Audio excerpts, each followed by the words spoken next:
¿Qué tal amigos? ¿Cómo les va? Ya estamos en vivo en el canal 30 de la televisión digital abierta para compartir la información en esta jornada de día martes, después del feriado del Día del Trabajador. Esperemos que hayan tenido un excelente día y que lo hayan disfrutado. Arrancamos como todos los días en este comienzo de semana corta con los títulos.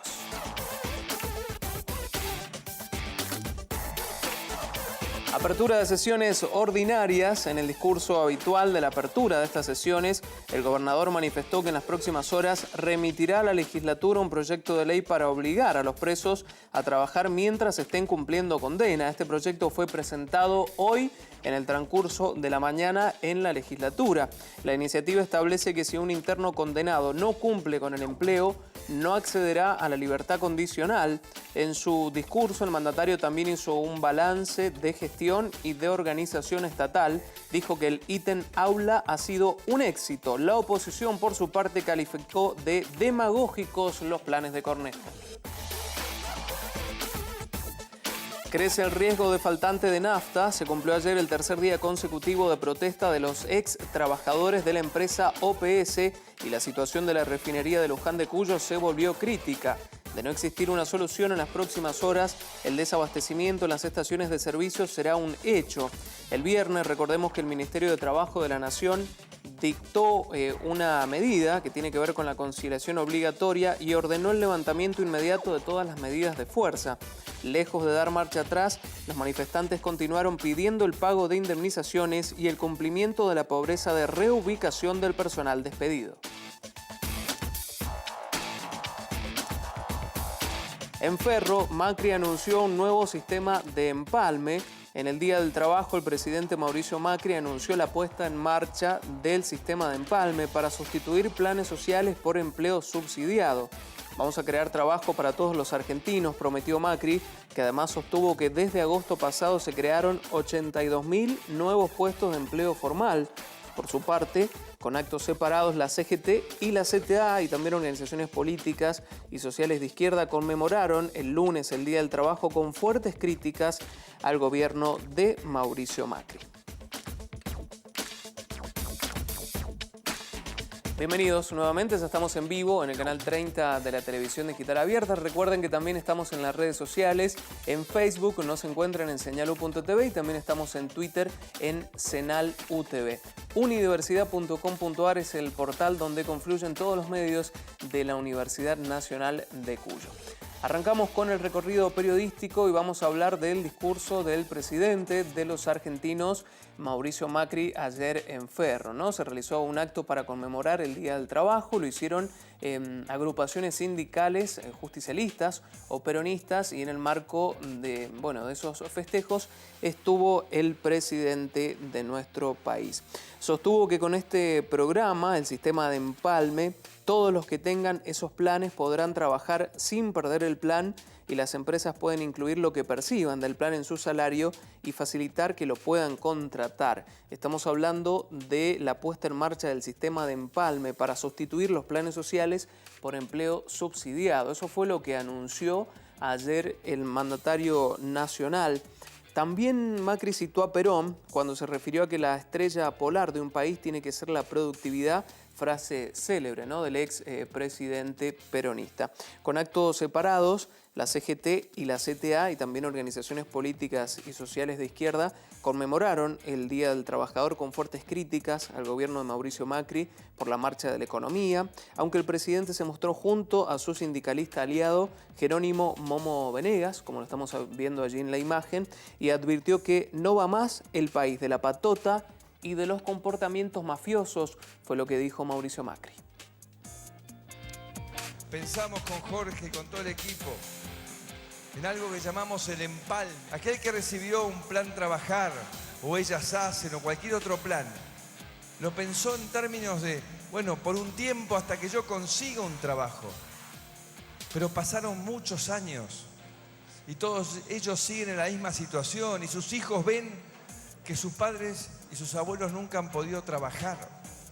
Entonces, ¿qué decimos? Que todos aquellos que tengan uno de esos planes puedan entrar a trabajar sin perder el plan. ¿Y cuál es la ventaja? que las empresas pueden incluir ese plan que paga el gobierno dentro de su salario y facilita que los puedan tomar. No va más el país de la ventajita, no va más el país de la patota, no va más el país con comportamientos mafiosos. Bueno, esto es lo que decía ayer Mauricio Macri, ¿no? Allí en Ferro, en los actos oficiales por el Día del Trabajador, bueno, actos que también tuvieron réplicas en distintas provincias de nuestro país, inclusive en la provincia de Mendoza, con la apertura de las sesiones ordinarias, que ya nos vamos a meter en profundidad en ese tema. Pero antes vamos a hablar de el miedo por el desabastecimiento de combustibles. ¿Por qué? Porque ayer se cumplió el tercer día consecutivo de las protestas de los trabajadores de OPS, de la empresa OPS, y la situación más complicada es la de la refinería de Luján de Cuyo, que se ha vuelto crítica en las últimas horas.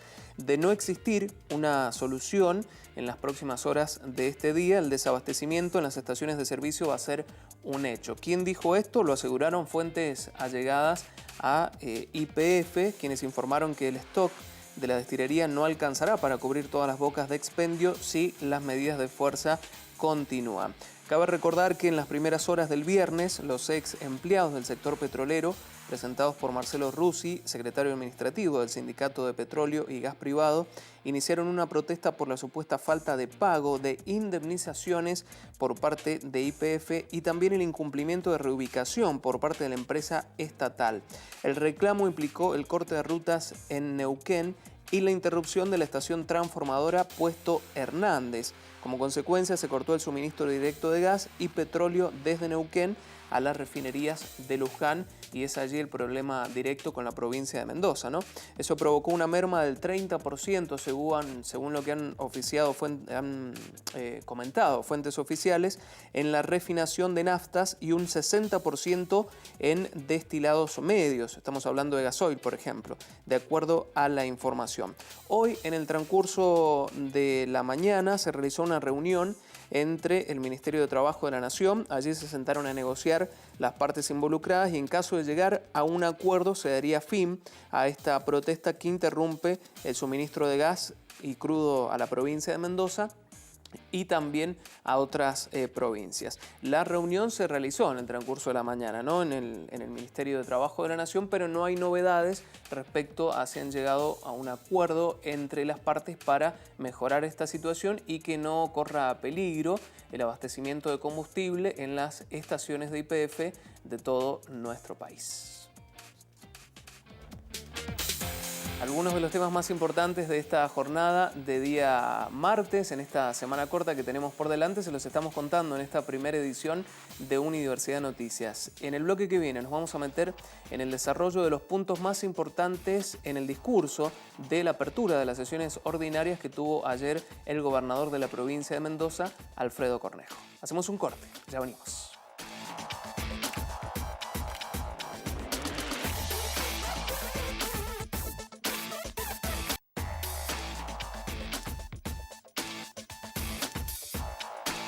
Segundo bloque de Universidad Noticias. Seguimos en vivo en el canal 30 de la televisión digital abierta. Basándose en una revolución de lo sencillo, el gobernador de la provincia de Mendoza, Alfredo Cornejo, dejó inauguradas las sesiones ordinarias ayer en la legislatura, como se hace habitualmente todos los 1 de mayo, ¿no? Hizo un repaso por la administración, por los distintos puntos más destacados de estos meses de gestión que ya lleva al frente del Ejecutivo Provincial el gobernador Alfredo Cornejo. Pidió también un pedido de aplauso para la oposición. Muy pocos fueron los anuncios, pero hubieron algunos muy destacados. Por ejemplo, obligar a los presos a trabajar. Nos vamos a meter en el desarrollo de esta información, vamos a compartir con ustedes los puntos más importantes del discurso del 1 de mayo y para eso nos acompaña Verónica Gordillo en este día martes. ¿Cómo te va, Vero? Bienvenida. Bien, Lucas, muchas gracias. Feliz Día del Trabajador para vos. Igualmente. Bueno, fueron varios los puntos que se tocaron ayer en la legislatura, ¿no? Tenemos una placa que vamos a ir compartiendo con ustedes también para meternos en el desarrollo de cada uno de estos que tiene que ver con seguridad, que tienen que ver con salud, pero también con algunas obras planteadas puntualmente en el ámbito de la seguridad, como esto que decía en última instancia, obligar a los presos a trabajar. Exactamente, el gobernador sobre todo hizo hincapié en esta revolución, como él la describió, de lo sencillo, que básicamente explicó no hacer grandes anuncios ni por el momento grandes transformaciones, sino simplemente lograr que el Estado funcione, digamos, que se ordene y que funcione. Muy bien, vamos si querés planteando cada uno de estos puntos. El número 1 es orden en las cuentas públicas. Hizo mucho hincapié en esto, ¿no? Exactamente, aunque no nombró directamente la herencia que recibió del gobierno de Francisco Pérez, sí dijo que lo primero que tuvo que hacer fue ordenar todas las cuentas públicas, toda la administración del Estado, porque aseguró que es la única manera de que después mejoren todos los servicios públicos esenciales, la educación, la salud y la seguridad. Habló también de la modernización del Estado como uno de los caballitos de batalla de esta gestión. Si se quiere, algunos ejemplos que se me vienen ahora a la mente tiene que ver con el bono de sueldo, por ejemplo, digitalizado, y bueno, y otras series de puntos que bueno, han sido muy importantes para esta gestión de Cornejo. Exactamente, hizo hincapié en la necesidad de que el ciudadano pueda acceder a la realización de los trámites en forma rápida, que de a poco el Estado vaya dejando el tema de todo el papeleo y vaya utilizando todos los medios tecnológicos para que los ciudadanos puedan hacer los trámites lo más rápido posible y que tengan acceso a la información que necesitan para poder acceder a los servicios. Habló de concursos también, ¿no? Y el ascenso al Estado.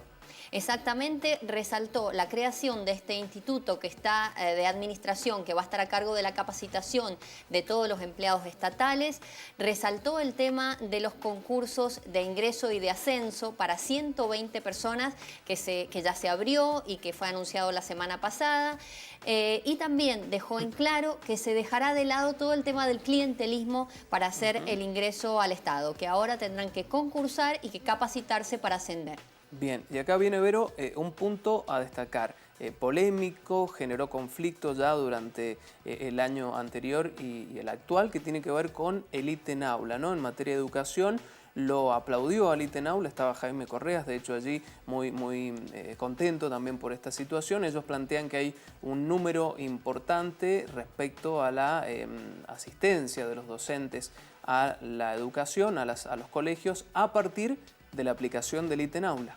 Exacto, y el gobernador calificó a esta política como un éxito rotundo. Dijo que con esto habían logrado que descienda 40% el nivel de ausentismo de los docentes y que Mendoza es la única región del país que en este momento tiene 5% de ausentismo de los docentes. La frase que más se destacó es que dijo que hoy en Mendoza, a partir de las transformaciones que están haciendo, la educación le importa no solo a los docentes, sino también a los padres que deben colaborar con la escuela pública. Claro, recordemos que también en otras provincias se intentó replicar este sistema, ¿no? Exactamente, y no tuvo eco, digamos, en otras provincias. Bien, en el ámbito de salud, ¿qué podemos decir?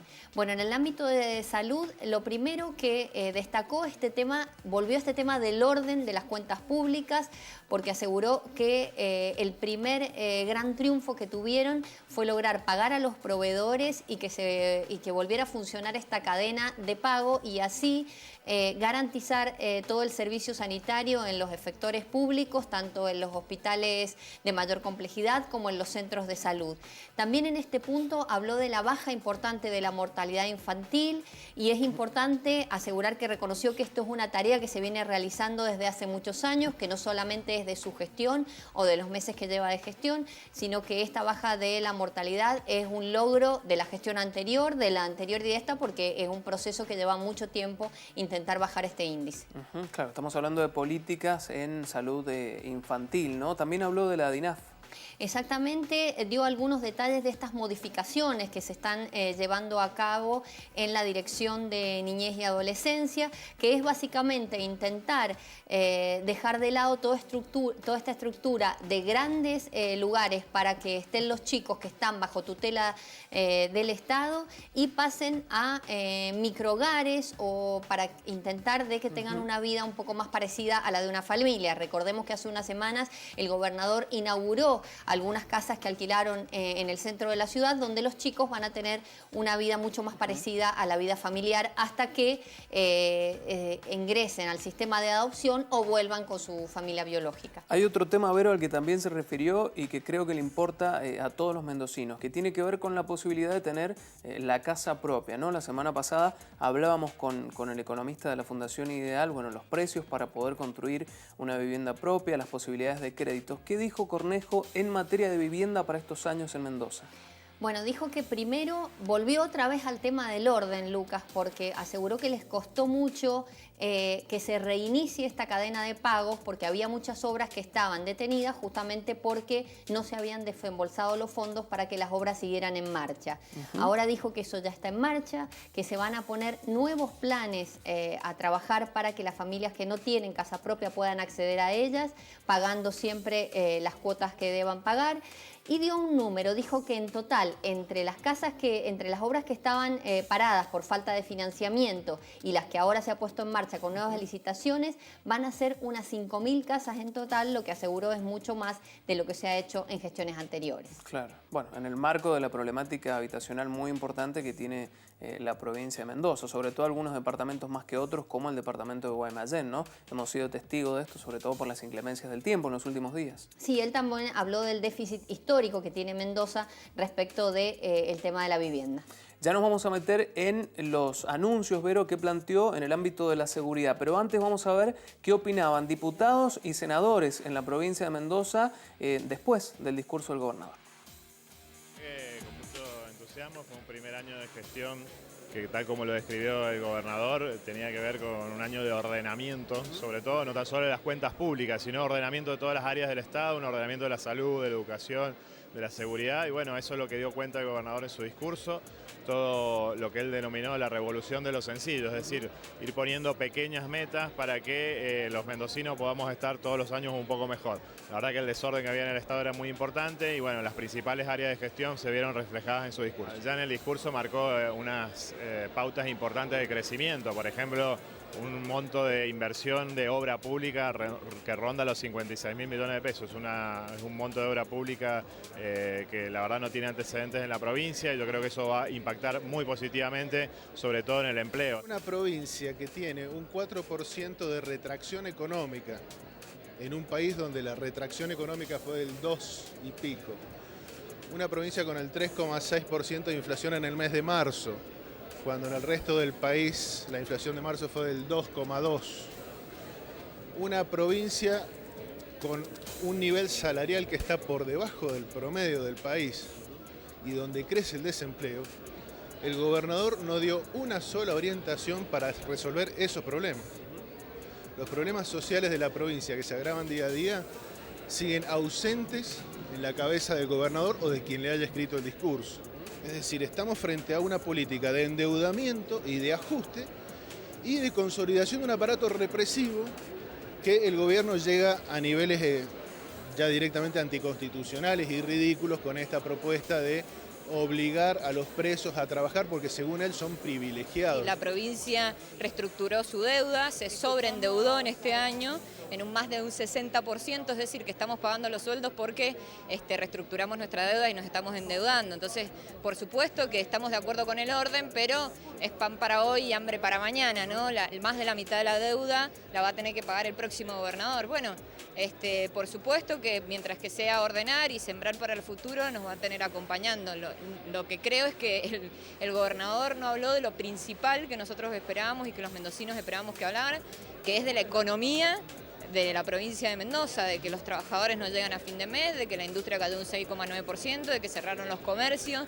Eso es lo que realmente nos preocupa, le debería preocupar al gobernador y no tuvo una sola mención de eso. Pareció un discurso concreto, claro, realista, de un gobernador que se ha cargado una provincia al hombro que estaba totalmente quebrada y está haciendo un denodado esfuerzo por llevarle a los mendocinos una mejor calidad de vida. Y todo lo que dijo es lo que se ha cumplido, todo lo que él mismo se criticó es lo que desea hacer para adelante. Para mí un discurso motivador para seguir trabajando cada uno desde el lugar que nos compete y toda la responsabilidad con el mendocino. Así como lo dijo él, nos pasa a nosotros. La idea es sacar a Mendoza de esta gran crisis en la que estamos.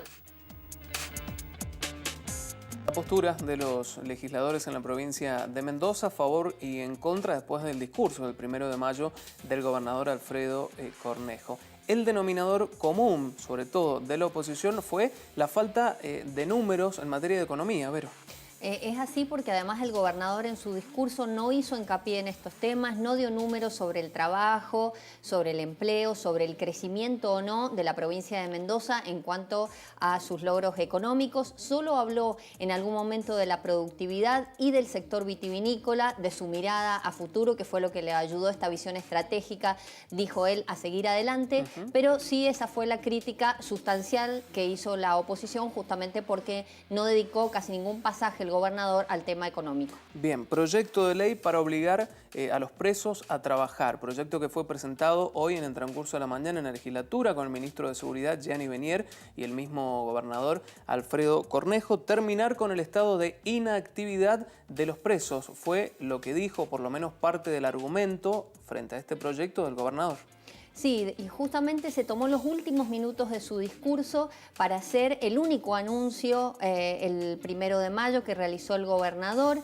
Dijo, quiero terminar con las cárceles de máxima ociosidad, y aseguró entonces que presentaría este proyecto que ya ingresó hoy, que no hace otra cosa que modificar la ley 8465, que es la ley de la ejecución de la pena. Lo que propone es la obligatoriedad de que todos los presos trabajen. Dijo que el ocio y la inactividad de los internos es lo que hace que luego reincidan. También habló de la... Hoy trabajan, ¿no? Los presos, digo, los privados de la libertad, pero no están obligados. Exactamente, hoy en esta misma ley que él quiere modificar, el trabajo está visto como un derecho de los internos, tanto el trabajo como la educación, y no como una obligación. El gobernador dio un discurso más político respecto de este tema, de la necesidad que los internos trabajen, y el que dio algunos detalles sobre el proyecto fue justamente el ministro de Seguridad, Gianni Benier. Aseguró que la obligatoriedad recaerá sobre los condenados y no sobre los procesados. Recordemos que en las cárceles de Mendoza en total hay unos 4.800 internos, de los cuales 3.000 ya tienen condena y el resto está procesado. Bueno, estos 3.000 condenados serían los que están obligados a trabajar, además de que el sueldo que reciban, en el caso que lo reciban, una parte va a estar dedicada a las víctimas, digamos, a tratar de que mejoren, digamos, su calidad de vida después de lo que les ha sucedido. Sí. Otra parte va a ir a la familia de los internos, que a veces queda muy desprotegida cuando el interno ingresa al penal.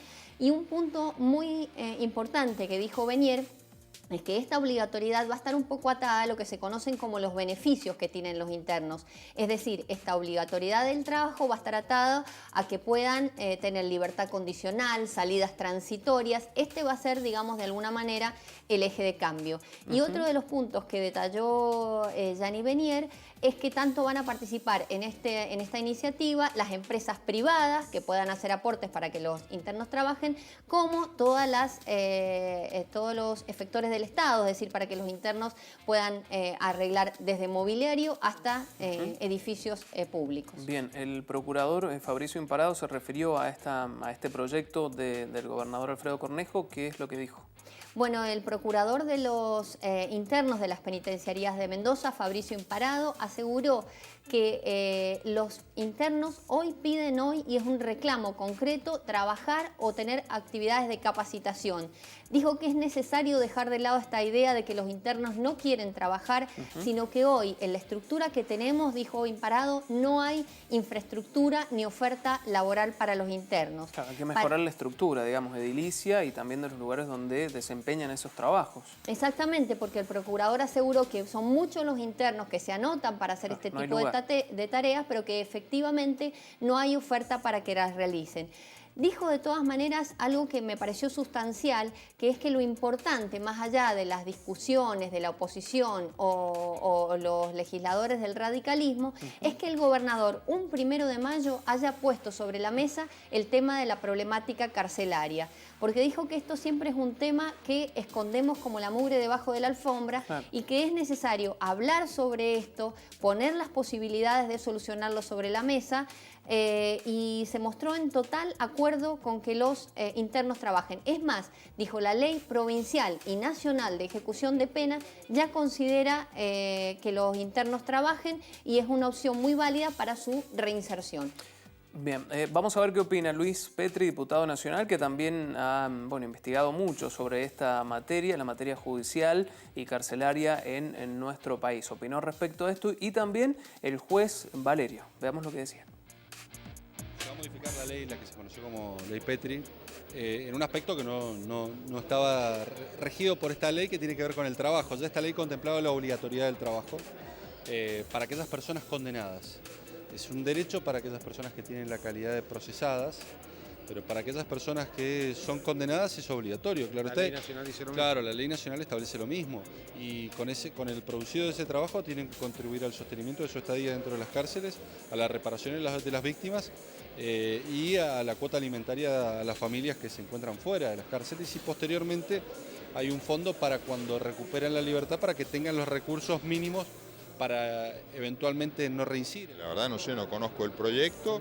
De cualquier manera, primero hay que esperar que se sancione la ley, y esa delgada línea que diferencia la política de la jurisdicción está en que una vez que se sanciona la ley producto de la actividad política, nos toca a nosotros intervenir en los casos concretos para resolver sobre los casos o sobre la constitucionalidad o no de una norma.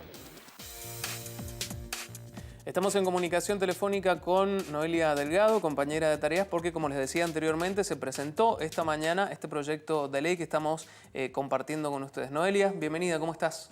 Sí, ¿cómo estás, Lucas? Muy bien, buenos días.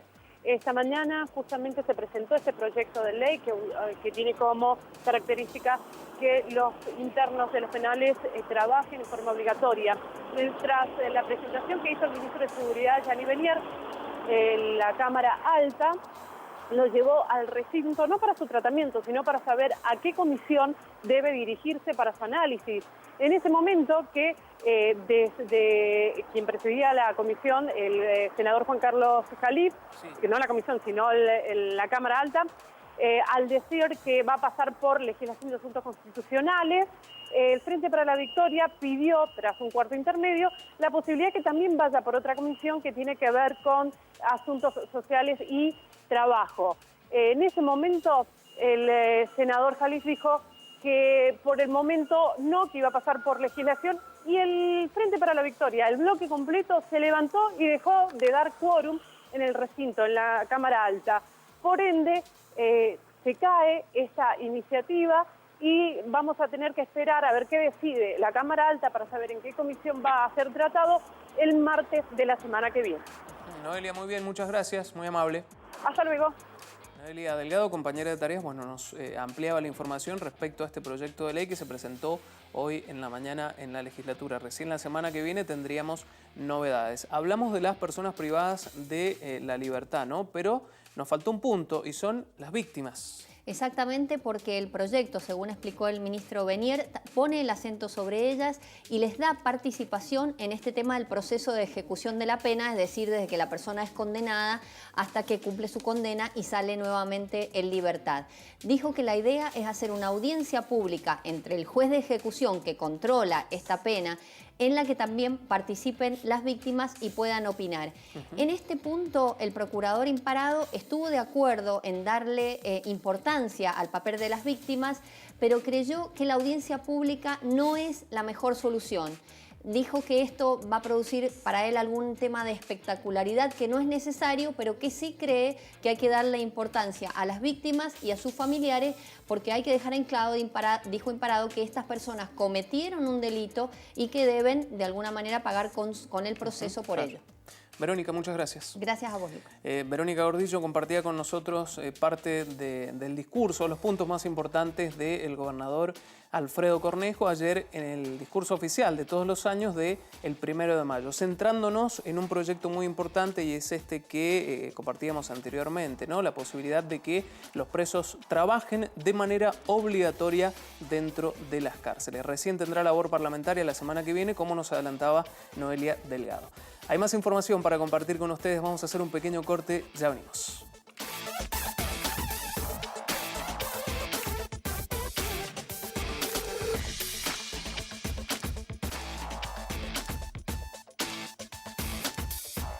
Último bloque de Unidiversidad Noticias, seguimos en vivo en el canal 30 de la televisión digital abierta. Hacemos el último repaso por los temas más importantes de esta jornada, pero antes, otros títulos.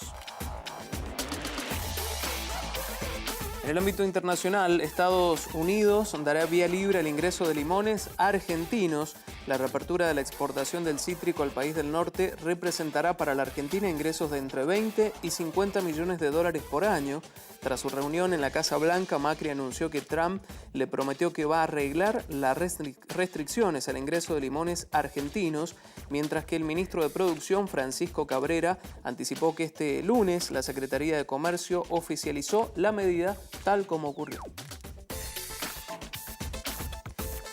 No queremos que a Maduro le vaya mal. Esto lo dijo la canciller Susana Malcorra. Se refirió a la crisis en Venezuela y aseguró que el gobierno nacional no quiere que haya una situación destituyente ni que al presidente Nicolás Maduro le vaya mal, pero advirtió que la gente en Venezuela no resiste más y que la situación es muy grave. Tiene que haber acuerdos entre Maduro y la oposición. Deben conformar un canal de mediación con objetivos claros y compromisos en común para poder avanzar, aseguró la canciller Susana Malcorra. La OEA advierte a Venezuela frente al pedido que hizo justamente este país de salirse de esta organización, de no formar más parte de esta organización. Lo planteó el secretario justamente de la Organización de Estados Americanos, Luis Almagro. Advirtió a Venezuela que su decisión de desvincularse de ese organismo continental no lo habilita para consolidarse como una dictadura.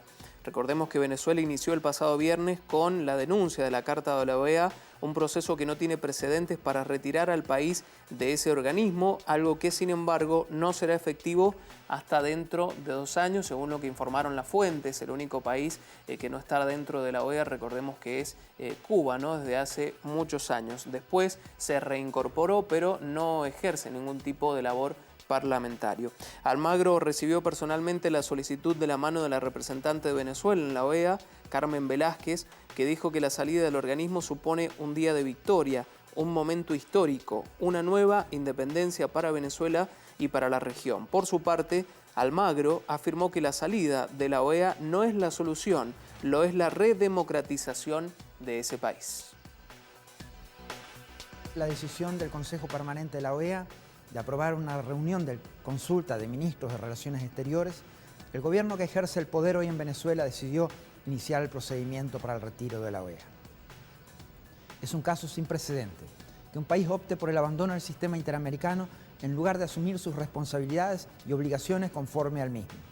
La salida del sistema no es la solución, especialmente cuando las demandas tienen que ver con principios básicos de funcionamiento democrático y con las demandas que su propio pueblo realiza. El cumplimiento de la Carta Democrática Interamericana sí es la solución. Un cumplimiento constitucional, además en el caso de Venezuela. El hecho de haber presentado una nota para retirarse de la OEA no le da una carta blanca al régimen para consolidarse como dictadura. Tanto los países como el secretario general velarán por que ello no suceda. Así la situación en Venezuela, seguramente la abordaremos en esta semana con nuestro analista internacional Sergio Astorga. Volvemos al plano nacional y vamos a hablar de la historia, del marco de la Guerra de Malvinas Argentinas, porque hoy se cumplen 35 años del hundimiento del crucero General Belgrano, ¿no? Estamos hablando de los 35 años de este hecho ocurrido durante la Guerra de Malvinas y en el que murieron 323 personas, 323 marineros. El acto central se realizó hoy en el transcurso de la mañana en Puerto Belgrano y fue presidido por el ministro de Defensa, Julio Martínez, y también estuvo allí el jefe de la Armada. Preparamos este informe para recordar este momento histórico de nuestro país y recordar también a aquellos argentinos que dieron su vida por la patria. Un día como hoy, de 1982, se producía el hundimiento del crucero Ara General Belgrano fuera de la zona de exclusión establecida durante la Guerra de Malvinas. El Belgrano zarpó el 16 de abril de 1982 hacia el sur. Su misión era custodiar el pasaje de Drake, el tramo de mar que separa América del Sur de la Antártida, entre el Cabo de Hornos y las islas Shetland del Sur. Fue atacado por el submarino inglés HMS Conqueror, recibiendo 2 torpedos, lo que ocasionó el hundimiento en menos de una hora de la nave. Fue considerado como un crimen de guerra por la ubicación del crucero Belgrano en el momento del ataque, ya que no era una zona de conflicto establecida por los británicos. Los sobrevivientes del hecho fueron rescatados en sus balsas salvavidas por las otras naves argentinas que estaban en el lugar. A 35 años del hecho, la Armada Argentina conmemora en la base naval de Puerto Belgrano a los 323 marinos caídos. El saludo y el respeto desde Señalú, desde Universidad de Noticias, para todos los excombatientes de Malvinas. Hasta aquí llegamos. Muchas gracias por habernos acompañado. Este fue el repaso por los temas más importantes de esta primera jornada, en esta primera edición de Universidad de Noticias. Antes de despedirnos, como siempre, los datos del tiempo. La temperatura actual es de 18 grados 4 décimas, según lo que indica el Servicio Meteorológico Nacional. Un hermoso día el de hoy con una máxima de 22 grados. Nubosidad variable, pero va a haber poco cambio de la temperatura, indica el Servicio Meteorológico. Para mañana miércoles, en esta semana corta, tendremos una mínima de 14 grados, una máxima de 21. El cielo inestable con nubosidad variable, lo mismo para el día jueves, pero la máxima sería un poco más alta para el jueves. 24 grados, indica el servicio, mínima de 12 grados y nubosidad variable el pronóstico. Datos suministrados por el Servicio Meteorológico Nacional para la zona metropolitana de la provincia de Mendoza. Muchas gracias por habernos acompañado, que tengan una excelente tarde. A las 21 horas actualizamos toda la información en la edición central de Universidad Noticias. Nosotros nos reencontramos mañana a las 13. Muchas gracias.